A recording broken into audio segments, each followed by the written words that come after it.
negara kita lah ya, menganggap seorang pelacur itu merupakan sampahnya masyarakat. Bahkan yang lebih parah itu menurut aku bukan si pelacurnya ya, yang lebih parah itu si pelanggannya. Tanpa ada pelanggan mungkin pelacur ini tidak ada pekerjaan, ya enggak sih? Atau kalian bisa balik sebaliknya. Tapi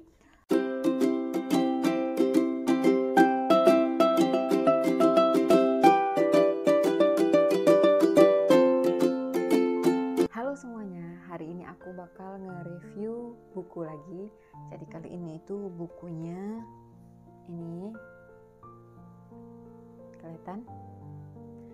Judulnya itu Perempuan, dari Maman Suherman yang sering disapa dengan Kang Maman. Jadi Kang Maman ini itu mahasiswa kriminologi di UI Jakarta. Dia itu pernah menjadi jurnalis selama 15 tahun, kemudian pernah juga menjadi pimpinan redaksi di kelompok Kompas, kemudian sekarang memutuskan menjadi pemulung kata-kata. Katanya seperti itu ya di bagian belakangnya gitu. Ini itu cetakan kedua, yang sama aku ini itu cetakan keduanya. Ini dicetak tahun 2016 oleh KPG atau Kompas gitu. Ini itu diangkat dari sebuah skripsi. Kalian bayangin gimana cara ngangkat skripsi jadi novel. Kalau skripsi kita itu jadi apa ya? Ini Kang Maman bisa skripsinya jadi novel, luar biasa. Jenis novel ini itu novelnya novel dewasa. Pastikan umur kita 18 plus ketika membacanya. Kenapa sih novel ini itu harus umur orang yang dewasa gitu? Karena tema besar dalam novel ini itu mengangkat tentang kisah atau kehidupan seorang pelacur. Bahkan lebih tepatnya pelacur lesbian. Novel Perempuan ini itu merupakan novel kedua. Jadi dia ada novel pertamanya itu judulnya Re, kayak ini. Jadi aku mau nge-review yang pertama dan yang kedua bakal digabung gitu. Jadi kalau di novel pertamanya itu kan ceritanya tentang seorang perempuan yang bernama Re. Jadi bermula dari ketika dia itu sedang hamil besar. Hamil besarnya ini di luar nikah. Kita tidak tahu siapa yang menghamilinya, apakah pacarnya atau guru sekolahnya gitu. Jadi Re ini masih muda ya, masih muda, dia hamil besar, dia kabur dari rumahnya karena orang tuanya tidak menerima dia. Kemudian dia kabur ke Jakarta. Nah di Jakarta sana dia ditampung oleh seorang malaikat, namanya Mami Lani. Mami Lani ini menawarkan bantuan kepada dia. Kemudian dia ditanya, itu anak kamu yang ada di dalam kandungan mau digugurkan atau tetap mau dilahirkan? Nah jawaban Re itu apa? Aku yang berdosa, sedangkan anak ini tidak ada dosanya. Jadi aku akan bertanggung jawab untuk tetap melahirkan anak ini. Dia tidak pernah berdosa gitu. Jadi dia memutuskan untuk melahirkan anaknya dengan bantuan Mami Leni. Selama dia hamil, selama dia dilakukan perawatan gitu kan, itu dibantu oleh Mami Lani semuanya. Hingga suatu hari ketika dia sudah melahirkan, bahkan belum sampai habis nifasnya, Mami Lani ini datang kepada dia, memberikan selis belanjaan yang udah dia gunakan selama dia tinggal di tempat Mami Lani. Kagetlah dia, gimana dia akan melunasi itu gitu, karena dianggap ternyata sama Mami Leni itu sebagai hutang ya. Jadi harus dibayar hutangnya itu sekitar 5.700.000-an. Nah Mami Leni memaksa untuk dibayar gitu sebanyak itu. Rere ini bilang dong kalau dia nggak bisa bayar dan dia nggak ada uang dan dia nggak ada kerjaan gitu, dia nggak tahu membayar harus bagaimana. Nah Mami Leni menawarkan untuk dia dijadikan sebagai pelacur lesbian. Jadi dia kayak udah dijebak memang ya, sengaja dibantu, kemudian yang ujung-ujungnya nanti dijadikan sebagai pelacur lesbian. Mau tidak mau akhirnya dia menerima karena dia udah nggak bisa lepas lagi. Nah kalau dia nggak bayar hutang, dia bisa mati karena udah diancam sama si Mami Lani, kalau nggak bayar hutang dia akan mati. Nah kalau dia mau bayar hutang dengan cara menjadi pelacur di Jakarta sana.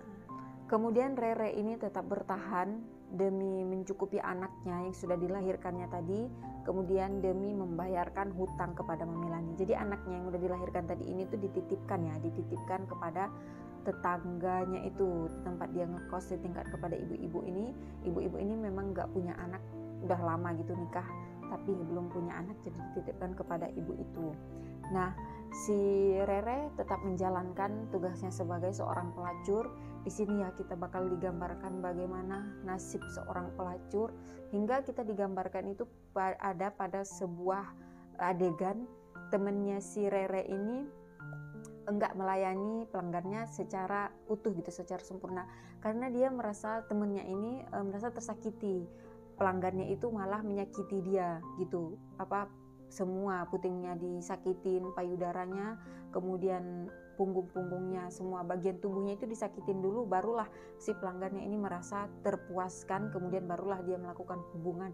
Nah, si temennya ini kan merasa sakit ya seperti itu, jadi dia mungkin kabur atau nggak melayani lagi si pelanggan itu. Pelanggan ini malah melaporkan ke Mami Lani. Akhirnya Mami Lani ini balik menyakiti si temen Rere ini, menyayat tubuh si temennya Rere ini. Akhirnya mau tidak mau mereka akan menjadi pelanggannya, menjadi pelacurnya bagi pelanggan si Mami Lani lagi. Jadi kayak mereka itu udah di dalam lingkaran setan yang memang benar-benar nggak bisa keluar lagi.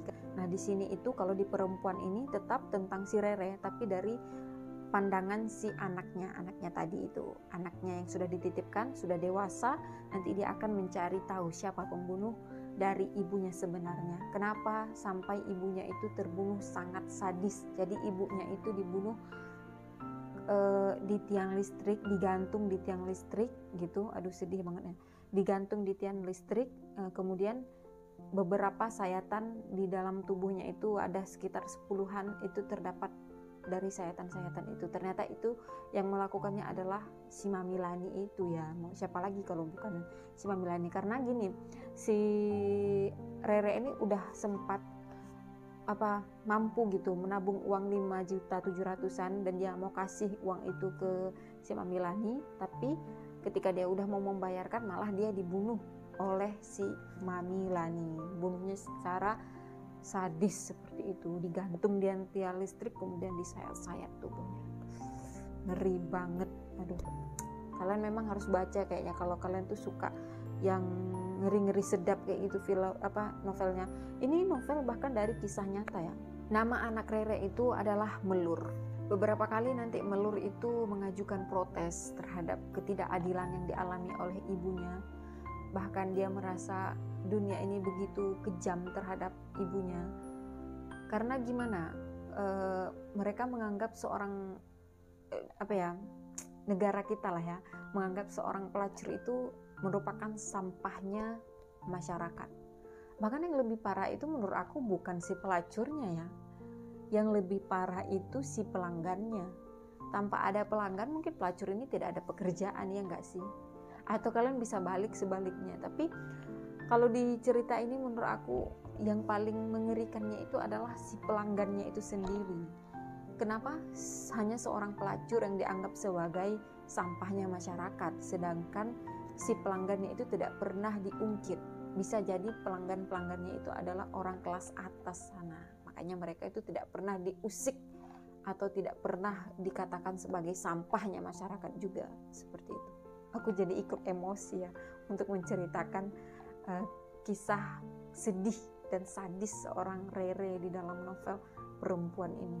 Jadi menariknya dalam bukunya Kang Maman ini itu, dia mengangkat tentang hak asasi manusia dan mengangkat tentang bagaimana ketidakadilan yang dialami oleh seorang pelacur di negara kita ini, dan bagaimana si Mami Lani itu bisa bebas gitu. Politisi-politisi yang dijalankan oleh si Mami Lani itu bakal digambarkan. Kalau kalian itu mahasiswa hukum, lebih tepatnya hukum pidana mungkin atau kriminologi, ini aku rekomendasiin banget buat kalian baca. Ini selain novel juga banyak banget nanti kata-kata yang terkait dengan istilah-istilah dalam hukum seperti vigilante misalnya gitu. Kalian bisa dapatin cover barunya, itu udah di dalam itu udah disatukan dalam satu buku gitu. Kalau aku ini kan perempuan, kemudian ada novelnya kayak gini. Novel pertamanya itu Re. Nah, kalau sekarang itu diterbitin di tahun 2021 atau 2022 ya, kalau nggak salah, itu udah dijadikan dalam satu kayak gini. Nah, Re dan Perempuan. Nah, kalian bisa baca itu. Oke, cukup sekian review buku atau review novel Perempuan dari Kang Maman Suherman dari aku. Selamat membaca. Bye.